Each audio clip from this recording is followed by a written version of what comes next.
స్వార్థ రాజకీయాలు, డబ్బులకు ఆశపడిన కార్పొరేటర్లకి ఎదురుదెబ్బ తగులుతోంది. పార్టీ ఫిరాయించిన 27 మంది వైఎస్ఆర్ సిపి కార్పొరేటర్లు విప్ ధిక్కరించి మరీ మేయర్ అవిశ్వాసంలో కూటమికి ఓటు వేశారు.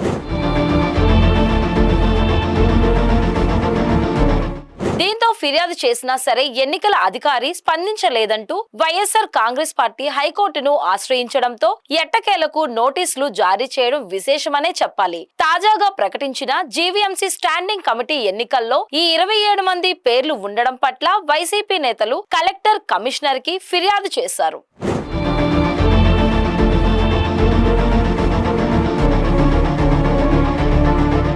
పార్టీ విప్ ధిక్కరించి మేయర్పై అవిశ్వాస తీర్మానానికి మద్దతుగా ఓటు వేశారు. ఈ వ్యవహారంపై వైఎస్ఆర్ కాంగ్రెస్ హైకోర్టును ఆశ్రయించడంతో ఎన్నికల అధికారి ఎట్టకేలకు ఆ 27 మందికి నోటీసులు జారీ చేశారు. వారం రోజుల్లోగా వివరణ ఇవ్వాలని ఆ నోటీసుల్లో స్పష్టం చేయడంతో ఫిరాయింపు కార్పొరేటర్లలో ఆందోళన మొదలైంది. ఇప్పుడు 27 మంది కార్పొరేటర్ల రాజకీయ భవిష్యత్తు అగమ్య గోచరంగా మారిందనే చెప్పాలి. 2021లో జరిగిన జీవీఎంసీ ఎన్నికల్లో 98 వార్డులకు గాను 59 స్థానాలను వైఎస్ఆర్ సిపి గెలుచుకుని స్పష్టమైన మెజారిటీ సాధించింది. టీడీపీ 29, జనసేన 3 స్థానాలలో గెలిచింది. అలాగే 4 ఇండిపెండెంట్లు గెలిచారు. బీసీ జనరల్ కి రిజర్వ్ అయిన మేయర్ పదవిలో యాదవ సామాజిక వర్గానికి చెందిన గొలగాని హరివెంకట కుమారిని అప్పటి సీఎం వైఎస్ జగన్మోహన్ రెడ్డి నియమించారు.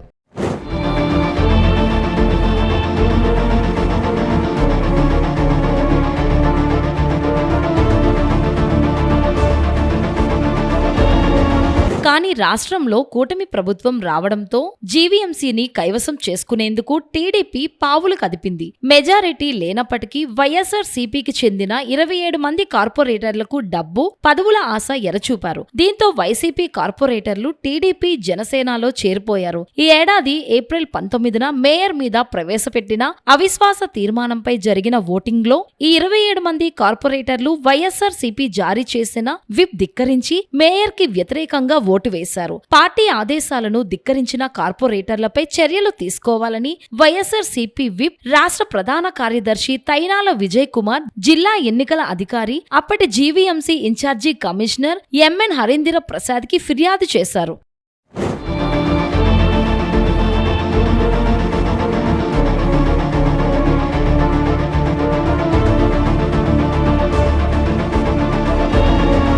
2008 మున్సిపల్ కార్పొరేషన్ చట్టంలోని రూల్ నెంబర్ 9 ప్రకారం పార్టీ గుర్తుపై గెలిచిన సభ్యులు విప్ ను ధిక్కరిస్తే వారి సభ్యత్వాన్ని రద్దు చేసే అధికారం ఉంటుందని అందులో పేర్కొన్నారు. అయితే వారికి ఇవ్వాల్సిన నోటీసులు మాత్రం జారీ కాలేదు. మరోవైపు మేయర్ ఎన్నిక సమయంలో కౌన్సిల్ సమావేశ మినిట్స్ కాపీని ఇవ్వాలని కోరినా ఎన్నికల అధికారి స్పందించలేదని వైసీపీ ఆరోపణ.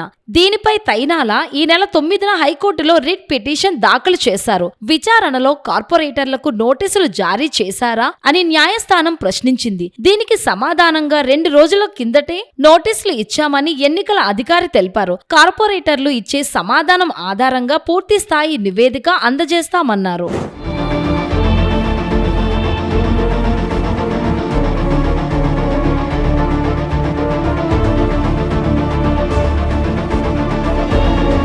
పార్టీ ఫిరాయించిన వారి పేర్లు స్టాండింగ్ కమిటీ ఎన్నికల్లో మినహాయించాలని కోరుతూ వైసీపీ విశాఖ జిల్లా అధ్యక్షుడు కేకే రాజు నాయకత్వంలో జిల్లా కలెక్టర్, జీవీఎంసీ కమిషనర్ కి ఫిర్యాదులు చేశారు. దీంతో స్టాండింగ్ కమిటీ ఎన్నికల్లో వీరికి ఓటు హక్కు అన్నది సందేహంగా మారిందనే చెప్పాలి. ఇక రెండో డిప్యూటీ మేయర్ కటుమూరి సతీష్ పదవీ కాలం 4 ఏళ్లు పూర్తి కావస్తోంది. దీంతో కూటమి శ్రేణులు ఆయన మీద కూడా అవిశ్వాసం ప్రవేశపెట్టడానికి సన్నాహాలు చేస్తున్నాయి అని సమాచారం.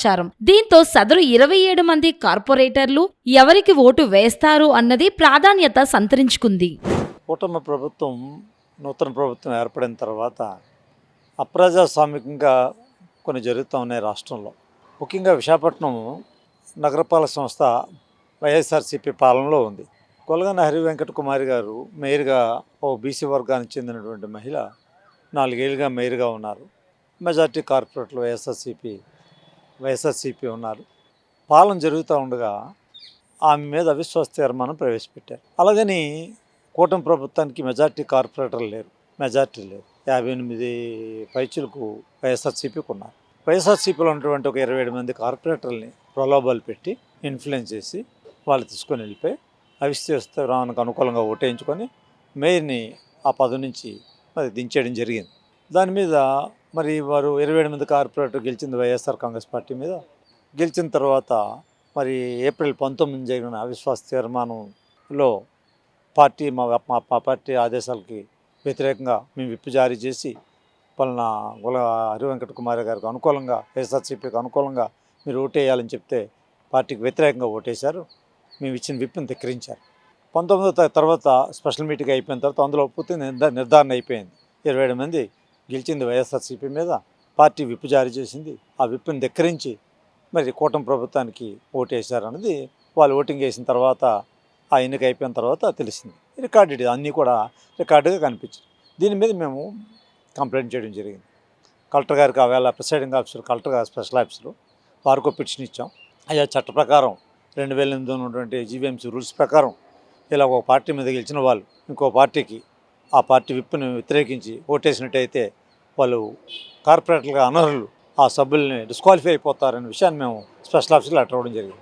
చట్ట ప్రకారం దాని మీద ఆయన నిర్ణయం తీసుకోవాలి. ఈ ప్రభుత్వ ఒత్తిడి వల్ల మరి ఏమో తెలియదు కానీ కలెక్టర్ గారు అది అలా పెండింగ్లో ఉంచేశారు.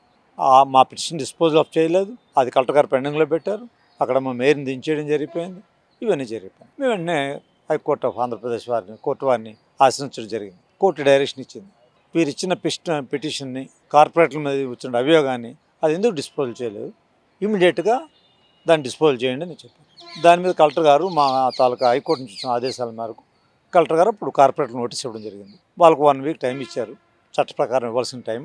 వాళ్ళు కూడా దానికి సమాధానం చెప్పాల్సింది. వాళ్ళు సమాధానం చెప్పపోయినా కలెక్టర్ గారు వాళ్ళందరూ కూడా సభ్యత్వం రద్దు చేయాల్సిన అవసరం ఉంది. చేయాలి కూడా. అది కోర్టు ఆదేశం. ఇలా జరుగుతూ ఉంటే ఈ మధ్యకాలంలో ఈ పిటిషన్ పెండింగ్లో ఉంది. కలెక్టర్ గారు అడ్జుడికేషన్ చేస్తున్నారు. వాళ్ళ మీద చర్య తీసుకున్న ప్రక్రియ ఉంది. ఈ లోపుగా స్టాండింగ్ కమిటీకి నోటిఫికేషన్ ఇచ్చారు.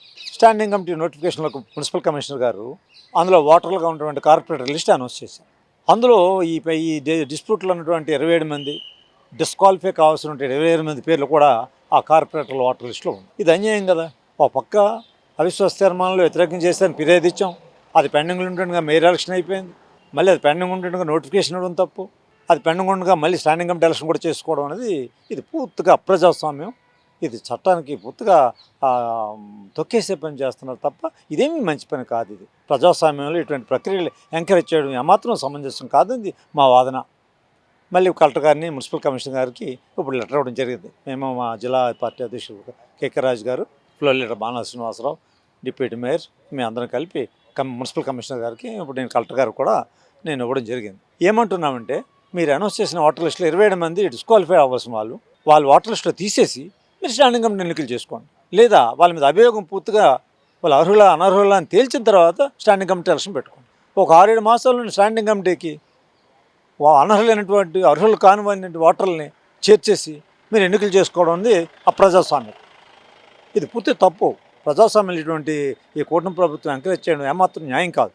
ఇది రేపు కోర్టు ఇది చూసినట్టయితే మీరు ఇటువంటి ఎలక్షన్ ఎన్నిక చేస్తే ఈ ఎన్నిక కూడా చెల్లదు. రేపు ఎన్నిక అవ్వడానికి లేదు. ఇది రద్దు చేయాలి, నోటిఫికేషన్ క్యాన్సిల్ చేయాలి, లేదా ఓటర్ లిస్టులో ఉన్నటువంటి 27 పేర్లు తీసి ఓటర్ లిస్ట్ సవరణ చేయాలి. ఇవన్నీ చేయకుండా మీరు చేస్తే మరి న్యాయస్థానం మేము అప్రోచ్ అవ్వాల్సి వస్తుంది. మీరు చేసిన స్టాండింగ్ కమిటీ ఎన్నిక కూడా జరగదు. ప్రజలకు కూడా పూర్తిగా విషయం తెలుస్తుంది. ఈ కూటమి ప్రభుత్వం అంత అప్రజాస్వామ్యంగా మేము ఎన్నిసార్లు అభ్యర్థులను తెలియజేస్తున్నా, కలెక్టర్కి మున్సిపల్ కమిషనర్ చెప్తున్నా న్యాయం చేయకపోవడం అనేది ఇది ఏమాత్రం సమంజసం కాదు. ఇటువంటి ఆనవాయితీని మనం కొనసాగించడం మంచిది కాదు. ఏ పార్టీలు ఎన్నికైన వాళ్ళు ఆ పార్టీకి ఓటేయాలి. లేనప్పుడు వాళ్ళ సభ్యత్వం రద్దు అవ్వాలనేది ఎక్కడొక్కడ స్టార్ట్ అవ్వాలి. అందుకే దీన్ని నేను పట్టుకొని దీన్ని కోర్టును ఆశ్రయించడం కూడా జరుగుతుంది. ఇది విడిచిపెట్టే పని లేదు. ఇది ప్రజలు కూడా దీన్ని ఆమోదించరు. ఇవన్నీ గమనిస్తున్నారు. ఏ పార్టీ తప్పులు చేస్తుంది, ఏ కార్పొరేట్లు ఇటువంటి కార్యక్రమాలు చేస్తున్నారని ప్రజల దృష్టిలో అంతా ఉంది. అది అవసరం టైం వచ్చినప్పుడు వాళ్ళు కూడా బుద్ధి చెప్తారని చెప్పి నేను మనవి చేస్తున్నాను.